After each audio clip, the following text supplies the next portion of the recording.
बच्चों अब हमें जानना है कि कोष्टिका संरचना के बारे में। देखो, कोष्टिका संरचना के बारे में आप सभी जान चुके थे। क्या जाने थे कि आपने फलक केंद्रित पढ़ा था, सरल घनीय सेल पढ़ा था, है ना। सरल घनीय कोष्टिका संरचना पढ़ी थी। और क्या पढ़ा था आपने?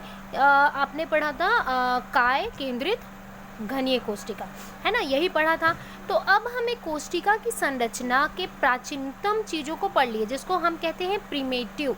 क्या कहते हैं? Primitive structure. कई बार प्रश्न आता है कि कोष्टिका या फिर यूनिट सेल के प्रिमेटिव संरचना को समझाइए। तो कंफ्यूज नहीं होना है, प्रिमेटिव को हम कहते हैं प्राचीनतम।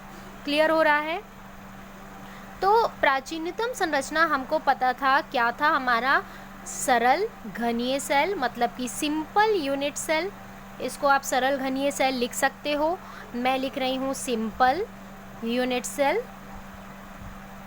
उसके बाद इसमें पढ़े थे आप BCC, जिसको हम कहते हैं काय केंद्रित घनीय सेल, मतलब कि बॉडी सेंटर क्यूबिक सेल।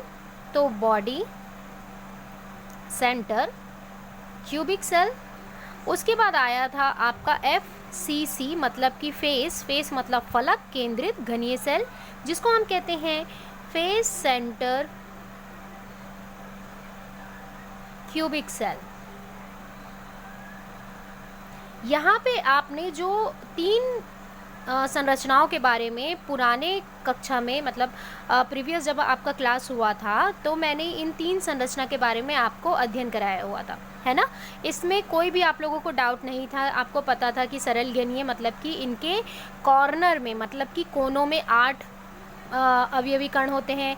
इनमें 8 अवयवी कण कोनों में होने के बावजूद क्या होता है, बीच में भी आपको एक अवयवी कण दिखाई देंगे। इसमें फलक में भी दिखाई देंगे और आपको कोनों में भी दिखाई देंगे। तो इस तरीके के तीन संरचना जो थे बच्चों, वो था प्रिमेटिव संरचना, जिसको हम कहते हैं प्राचीनतम कोष्टिकीय संरचना। अब आते हैं नॉन प्रिमेटिव संरचना पे, जो आधुनिक संरचना होती है। इसको हम कहते हैं आधुनिक संरचना, या फिर हम कहते हैं नॉन प्रिमेटिव संरचना। क्लियर हो रहा है? नॉन प्रिमेटिव संरचना। इसमें याद रखना, इसमें हमें पढ़ना है SC simple unit cell, BCC body center unit cell, FCC face center unit cell. Same यही चीज़ है। दो चीज़ और पढ़ेंगे इसमें, EC इसको कहते हैं अंतःकोष्ठी। हिंदी में आपने पढ़ा है अंतःकोष्ठी कोष्टिका संरचना, या इसको हम इंग्लिश में कहते हैं and unit cubic cell. Clear हो रहा है? EC। अब आते हैं इसमें एक और चीज, हेक्सागोनल। हेक्सागोनल को षटकोणीय क्या कहते हैं? षटकोणीय कोष्टिका कहते हैं। याद रखना, षटकोणीय कोष्टिका। तो इसको कहते हैं हेक्सागोनल। ठीक है, हेक्सागोनल क्यूबिक सेल। तो हमको नॉन प्रिमेटिव मतलब कि आधुनिक संरचना में पढ़ना है 1 2 3 4 5 संरचनाओं के बारे में, और आपने प्रिमेटिव में पढ़ चुके हैं 3 संरचनाओं के बारे में। इससे पहले के जो 2 वीडियो मैंने आपको सेंड किए हैं, उसमें आपने पढ़ा दोष, है ना। तो आपके पूरे दोष क्लियर हो गए। अब आपको जानना है कि प्रिमेटिव संरचना तो आप पढ़ चुके हो, लेकिन आधुनिक संरचना आपकी क्या कहती है। ठीक है, तो याद रखना बच्चों कि जो आधुनिक संरचना है उसको दिया था 1942 में ब्राविस नाम के साइंटिस्ट ने 1942 में यह संरचना दिया, और इसे ब्रेवियल संरचना के नाम से जानते हैं, मतलब ब्रेवियल स्ट्रक्चर के नाम से जानते हैं।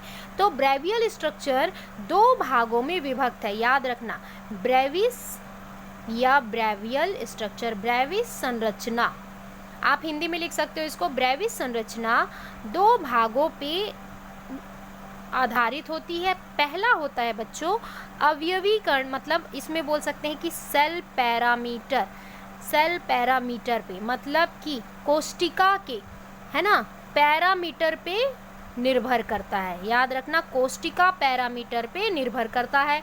दूसरा आधारित होता है अवयवी कणों के व्यवस्था पे, अवयवी कणों के व्यवस्था पर। तो ब्राविस स्ट्रक्चर पे जो सेल पैरामीटर या कोष्टिका पैरामीटर पे हमको 7 संरचनाएं दिखाई देती हैं, ठीक है, और अवयवी कणों के आधार पे हमको 14 संरचनाएं दिखाई देंगी। तो जानते हैं कैसे, ठीक है। तो पहले जानते हैं नॉन प्रिमेटिव की ये पूरी संरचना को। अब इसकी संरचना की अगर मैं निर्माण करूं तो बहुत ही आसान है। SCC का मतलब होता है सिंपल या सरल घनीय यूनिट सेल या कोष्टिका, सरल कोष्टिका। तो इसमें आपको एक यूनिट सेल ये दिखाई दे रहा है। इसमें एट द कॉर्नर मतलब कि होता है ओनली एट द कॉर्नर। इसका मतलब ये होता है कि केवल आपको कोनों में ही अवयवी कणों का अव्यवस्था दिखाई देगा, बाकी जगह आपको दिखाई नहीं देगा। तो एट द कॉर्नर मतलब कि केवल कोनों में, आप हिंदी में लिख सकते हो केवल कोनों पर अवयवी कण का व्यवस्था। तो यहाँ पे मैंने कोनों पे बना दिया। क्लियर हो रहा है यहाँ पे सभी को? कोई डाउट तो मेरे ख्याल से नहीं होनी चाहिए। BCC बॉडी सेंटर मतलब काय केंद्रित कोशिका, काय केंद्रित घनीय सेल। सॉरी मैं बायो में चली जाती हूँ। अब आते हैं, ये देखिए ये मैंने एक यूनिट सेल फिर से बना दिया है। अब इसमें क्या होता है, इसमें 2 नियम काम करते हैं।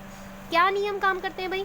कि इसमें क्या होता है, एट कॉर्नर मतलब एट कॉर्नर का मतलब होता है कि कॉर्नर पे, कोनों पर भी अवयवी कण क्या होंगे, विद्यमान होंगे, ठीक है।